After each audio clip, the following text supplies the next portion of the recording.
Let's go!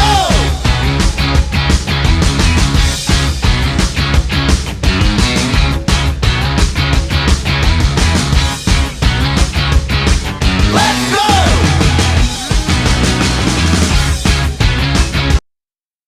Hi, welcome to Part of My Frenchie. This is me, 143. If you don't have a friend, you have one now. Thanks for tuning in. You are back on the couch with me and Coco Chanel and Rosie. And welcome to another edition where we are on the couch. Have you ever been accused of something that you didn't do? Has your dog ever been accused of biting someone or attacking someone when they didn't do it? That can be a scary situation. Well, shockingly enough, that happened to one of our dogs this past week. And it's a very, very scary thing. And I want to tell you about that now.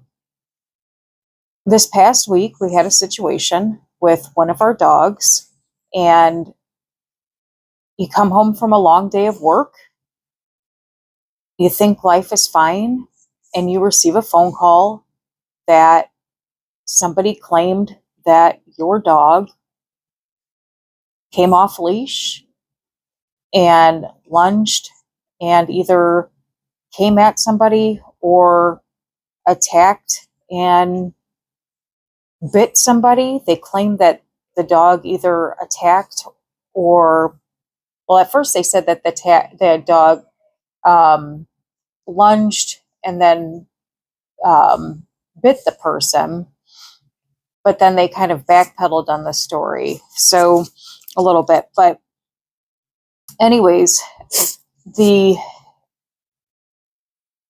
situation was interesting because it's upsetting, when first of all you get a call like that because it startles you, and when you for certain know that a situation like that didn't even happen.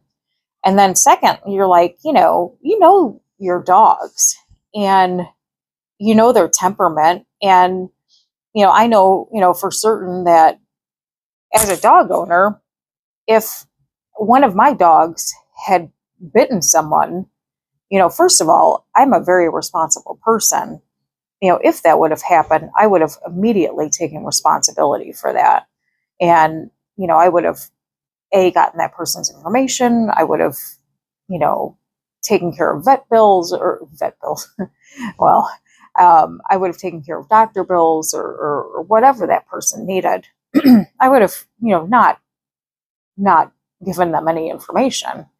It wouldn't have been me running away to, my house or apartment or whatever it would be and hiding from that person. There's no way that would have happened.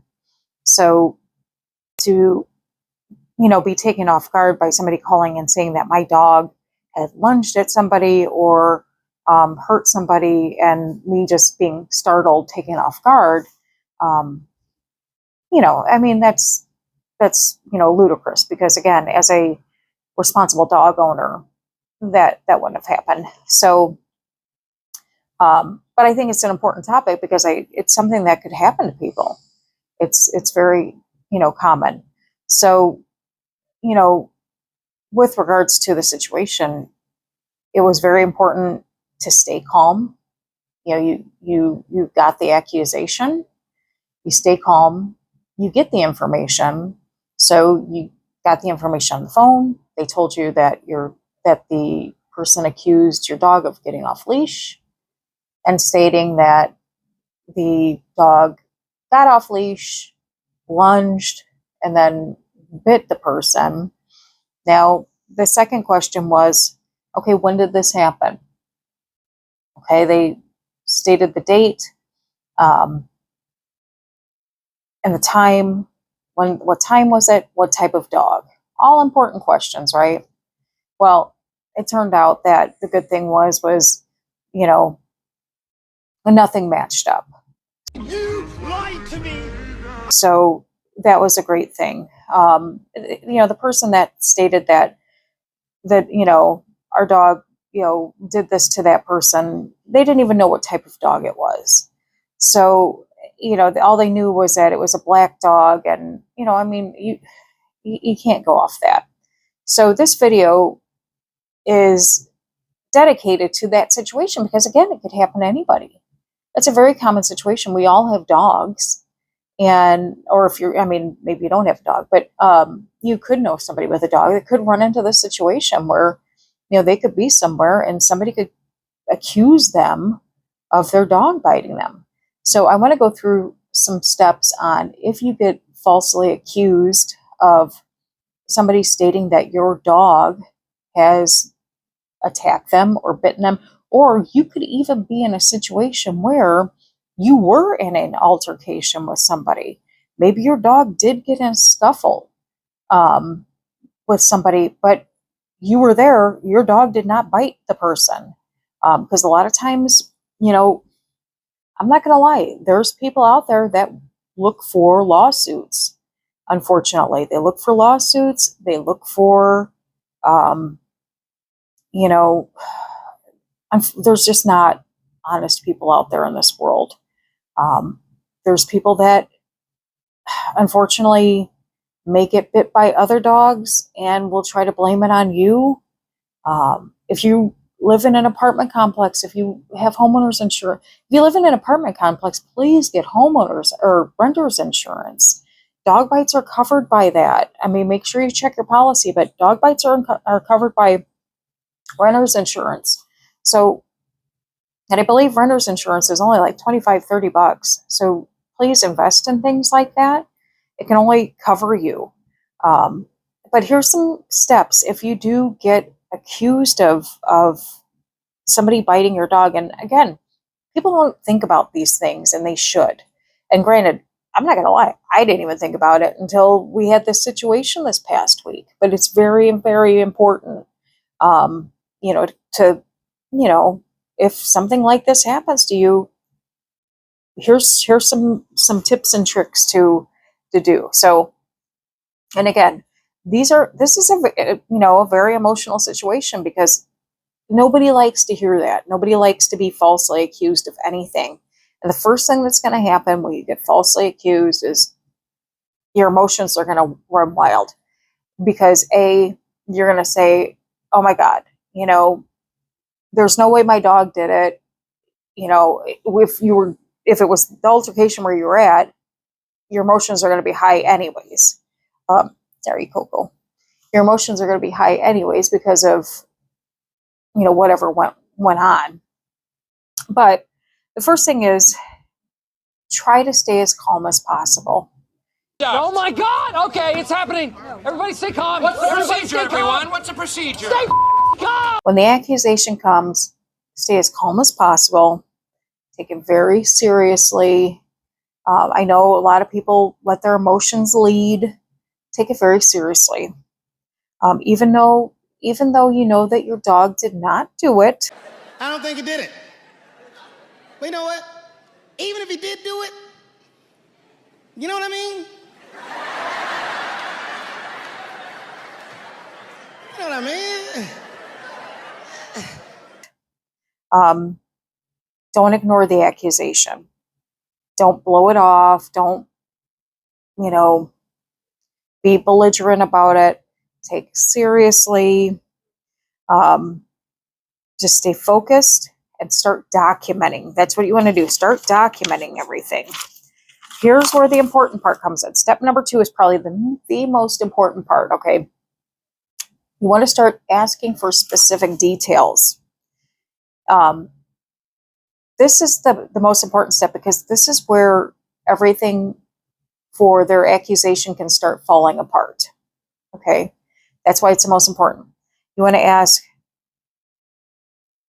what happened, when did it happen, and where did it happen. Now, granted, you'll know the when and where, and if you were actually there. I'm done playing nice. Where is Max? What? Tell me. What? I can't. Let me finish. Ow! Help me! Ow! Don't look at him. Look at me. Nobody can help. But like in our situation, we weren't there. This person just accused, they they accused us of the situation that I mean, again, we received a call and said that this situation happened on 3 days prior, and we had no idea. So we had to ask all these questions. Um, okay, well, when did the person say it happened? What time did they say it happened? Where did they say it happened? We had no idea. This person just called up and, because it happened at an apartment complex, this person called up the apartment complex landlord and said that one of our dogs got off leash and attacked them and bit them. So we had to go through all of these questions. We had to go through, well, what happened? When did it happen? Where did it happen? Specifically, what time did it happen? And, well, okay, so was there any witnesses to this happening? Did anybody take any photos, any videos? Now, granted, the landlord said that the person sent in, a picture of the person's bites, but there was no witnesses or anything. So all they said was that it was a large black dog. They said the time, and they said it was a large black dog. They said the time, and then they sent in pictures of the bite wounds. Okay, so all right, well, that's fine. Now the good news is that we knew the time, and we also have a Ring doorbell. So we were able to pull up the time and show that we weren't in and out of any kind of apartment at that time. So there's no possible way that the dog in question was out of the apartment because of the Ring doorbell. The dog was, secured into the premises at that time. So, that was fine. So anyways, but you want to ask these questions. And when you do ask these questions, do it respectfully. Try not to do it with an attitude. Again, I know emotions are going to be high. I get it. And you're going to be insulted because we all get insulted when we're falsely accused. So just try to, be as calm as possible. If you need to, pass the phone to somebody that is not involved. Because again, I mean, think about it. Our kids are our kids. our animals are like our babies, So anybody that's going to falsely accuse them of something, we're going to get emotional. So maybe pass the phone to somebody that can ask these questions for you. But again, in a lot of these questions, this is where things are going to fall apart for them. Or you may get your answers that's going to help you. So keep it. I mean, you don't have to say at this time that, that's not where it happened, blah, blah, blah. Just take down the information, keep it, but document everything. Now, here's where you're going to pull out your documentation. So after you take all of their information, respectfully, you say, okay, thank you so much.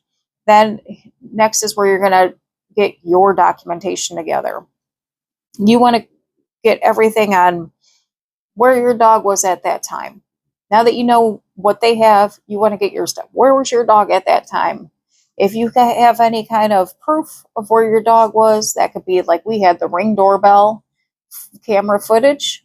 If you have any kind of witness statements, if you had a dog walker, maybe there was a dog walker. If you have a neighbor that maybe knew, like, oh, that dog was inside all day long, or maybe your dog was in a fenced-in yard. Any kind of documentation you have as to where the dog was.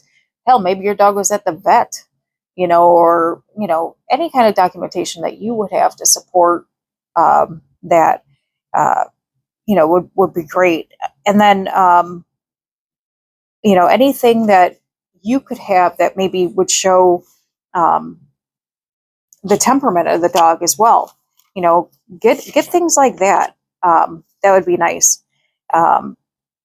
Also, you want to document if your dog was in this situation, if there was, say, a scuffle or something, like say maybe this happened at a dog park, okay? and maybe there was a situation that the person accused your dog of biting them, but you saw and they actually did not. Document, was your dog on a leash? Was it off a leash? Document the actual situation. Start gathering any kind of statements that you can. Maybe if there was other people around, gather their statements. Pull any kind of, I don't know, anything. Maybe if you had your dog trained, pull anything that you can to show your dog's temperament. Anything to support the situation that your dog's either not a biter or anything to support that. More documentation you have to support where you were, or the situation of your dog, the better. Number 4, get witness statements. If anyone saw that your dog did not bite someone or was present at the time, get those statements. Get statements if you have them. We didn't have any because it didn't, again, we didn't have any, so that was fine. Number 5, check for mistaken identity. Dog breed mix-up happens all the time. So like in our situation, all they had was that the dog was a black dog. Okay, well, that tells you nothing.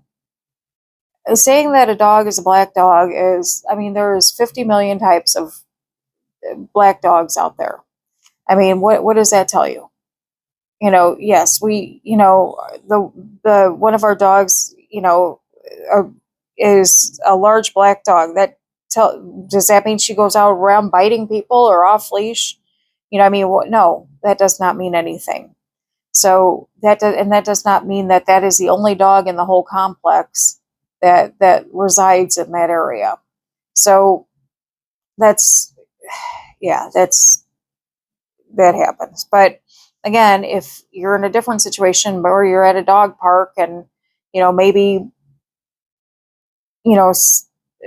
somebody's, does get bit, and, you've got, 4 or 5 French bulldogs running around. One runs up and bites somebody in the leg, and somebody points out your dog, but it's not your dog, it's somebody else's French bulldog. They can point yours out and say, oh, it's whatever. And Frenchies sometimes get mistaken for Bostons, and it happens. So dog breed mix-ups happens all the time. Now this is a big one. Number 6, this is a big one. Don't admit fault.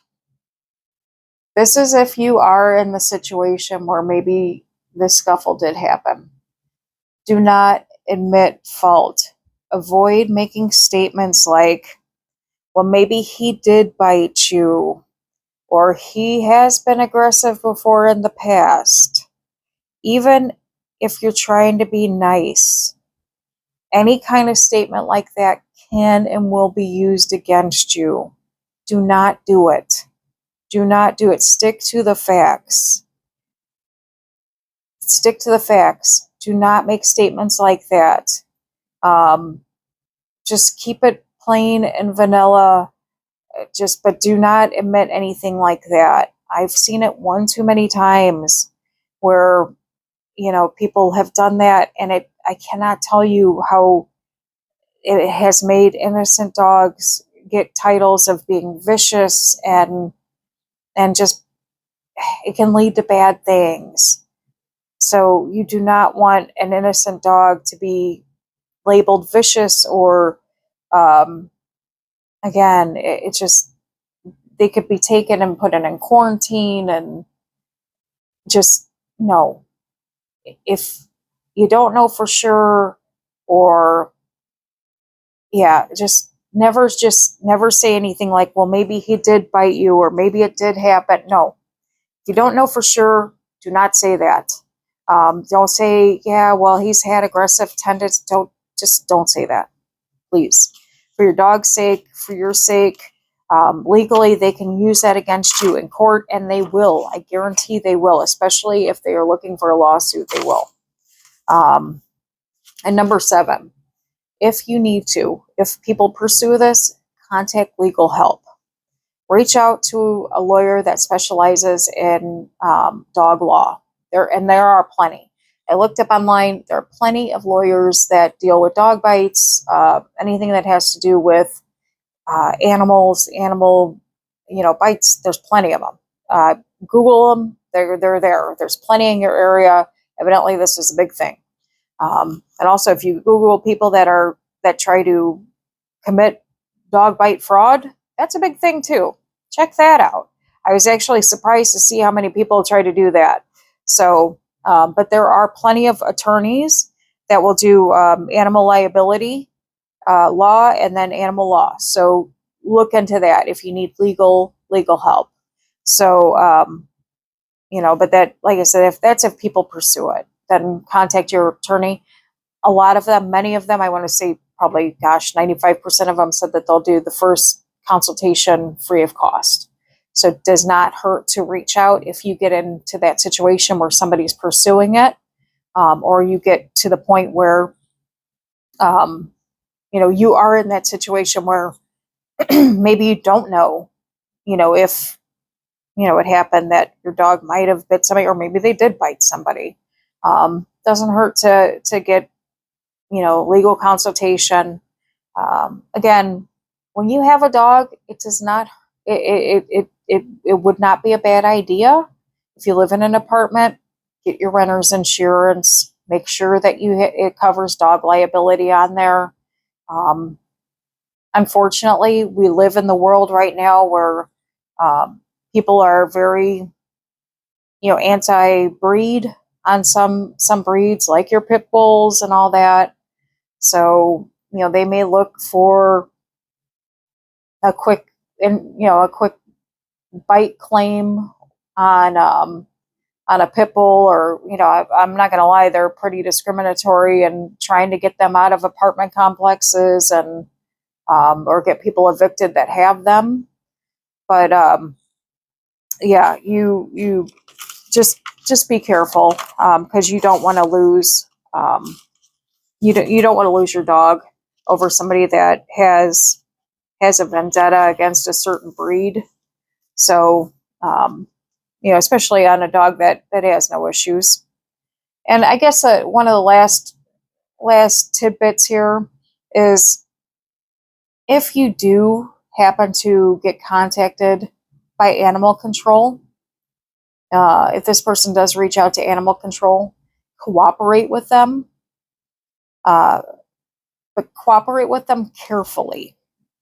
If the authorities come by, be respectful, but only give them the facts, and ask if the bite has been investigated officially, and investigate.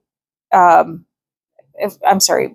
them if it has been officially investigated, and request documentation of this. But be respectful of them, work with them, but make sure that you're asking if it is being officially investigated before you're turning over any animals to them, and so forth. But yeah, that is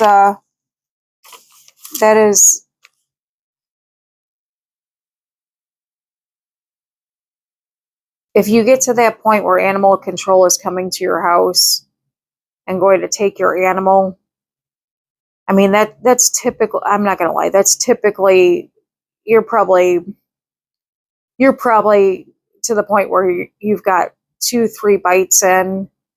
You're not falsely accused at that point. If animal control's at your house, that's more than a falsely accused bite. That's probably a whole different situation. But if it is that situation where you are falsely accused, cooperate, but make sure you're asking your questions. Only give them the facts. Nobody wants to see their animal go to animal control. I know I, unfortunately, would probably lose my mind. So, and I can't say, I would maintain control. I can't say that I would take my own advice on any of this, because I probably lose my mind and be ugly crying and all sorts of bad things. And so then this whole video would be be out of the water, because there's no way. I don't even know how I'd feel. It'd be the same way if child services ever came and took one of my kids. I don't know. I'd lose my mind on that too. So if animal control tried to take my animals, or child services ever tried to take my kids, I just probably lose my mind. So anyways, but yeah, these are, like I said, it can happen. It can happen with people falsely accusing. It can be, sadly enough, it can be an honest mistake, but it's an honest mistake that can cause emotional distress on someone.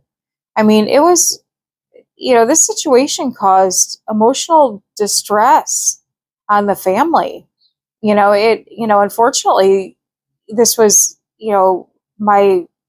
my daughter's dog, and I mean, she's been, in emotional distress for a couple days, even though it's, over with and so forth, and it, turned out not to be the situation. But I mean, that's horrible. That is horrible to falsely accuse somebody of, a situation like this.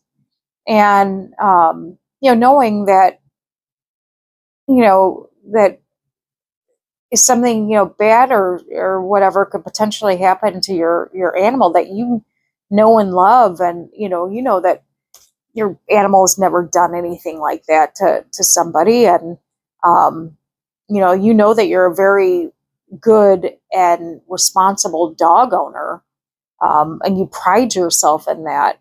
She's a very, very good dog owner, and I think I've raised her that way. We're very good, dog owners with respect to, we have different ways of when we take our dogs out, and we have, specific rules with regards to, how we, greet people when it comes to taking them out. And, I'm not a big fan of, letting people come up and touching my dogs, and, especially strangers. I always tell her too, just, when you're taking your dog out, it's not about being antisocial or anything. It's about avoiding situations. Not every stranger needs to come up and pet your dog, and not everybody likes dogs. So, when my thing is when I take my dog out, I take my dog out or take my dogs out. I go out, and if I see people, I kind of go to the other way, or, I kind of avoid people. And I tell her to do the same thing. Just take them out, or, take her dog out, and, just go on the other side. You see people coming, go to the other side. And it's not about, not, socializing the dog or whatever, but it's about avoiding situations. It's about avoiding, again, not everybody likes dogs or wants to pet your dog. And it's not about her dog being aggressive, because it's not. But it's about giving the dog space. It's about giving people space, and it's about respecting boundaries. I also don't want, people, running up and, petting my dogs, and, same thing with kids. And, it's just, when I'm with my dogs, I want to take them out for a walk. That's our time. Just go, enjoy the time, and come home. It doesn't have to be this whole, thing. So anyways, that's just a part of being a responsible dog owner. I don't need my dogs running up to other dogs and other people. And, if somebody respectfully asks to, come and pet my dogs, absolutely. That's fine. That's fine. But I don't initiate it. I won't, assume that somebody wants to interact with my dogs. So I don't automatically make sure that I walk into the boundary of their space. So I make space because it's my dogs, it's my responsibility. That's the way that I look at it. And that's the way that I teach her the same thing. We respect boundaries, we respect space. So that's just the way that we do things. Not everybody does, and that's fine. But that's how, again, you avoid situations about being falsely accused of things like that. So, we don't really visit dog parks. I'm not a big fan of dog parks. I know a lot of people are.